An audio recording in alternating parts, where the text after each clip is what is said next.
Okay, so the writing for Shadowbringer's analysis is done, and let me tell you, where do I even begin with the update?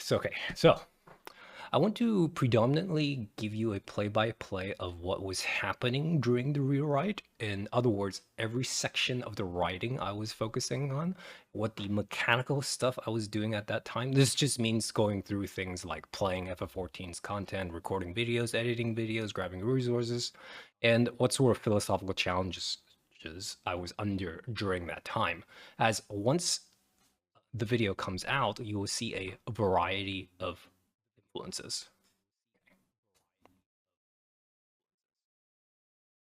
Okay, so to begin, the original Shadowbringer script was around 60,000 words and 5 to 10,000 on notes and video descriptions.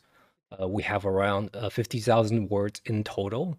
The final count per this updated writing, which might increase or decrease, is 172,000 words, which will be around 20 or 30,000 words on notes and descriptions, which will put us around 140,000 words. Inasmuch, the experience around the end of 2024, when I finished the Stormblood analysis section, was a little bit of a hopeful optimism because, as stated multiple times on the initial round of the writing, the original Shadowbringer script was when I believed I found my voice. In other words, I became more confident in what I wanted to write and the direction I wanted the analysis to go down.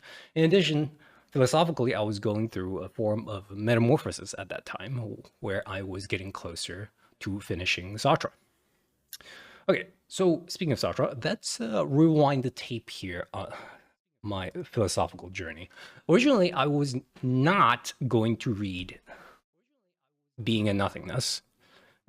And you can already see my initial mentality with philosophy here, where I was merely going to use philosophy as a secondary support by reading the easy to understand stuff like Stoicism, scientific books, the easier books in Buddhism, and basically stuff you can interpret as the type of philosophy that can be read as self-help.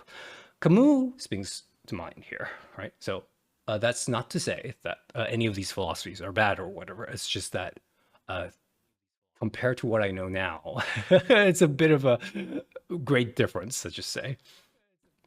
Right, so I don't say this to like mock on any of these subjects that I bring up, but there's a great shift in my mind when I finally entered something like Being in Nothingness, where Sartre really he's really carrying an entire history of continental philosophy, that type of thinking in this book, insofar as there was this.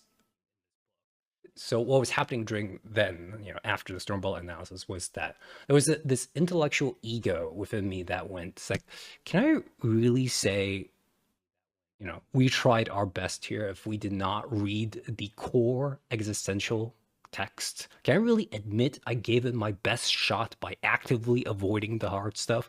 And by already being, in the door with many philosophical traditions, I chose to take the dive into Being in Nothingness.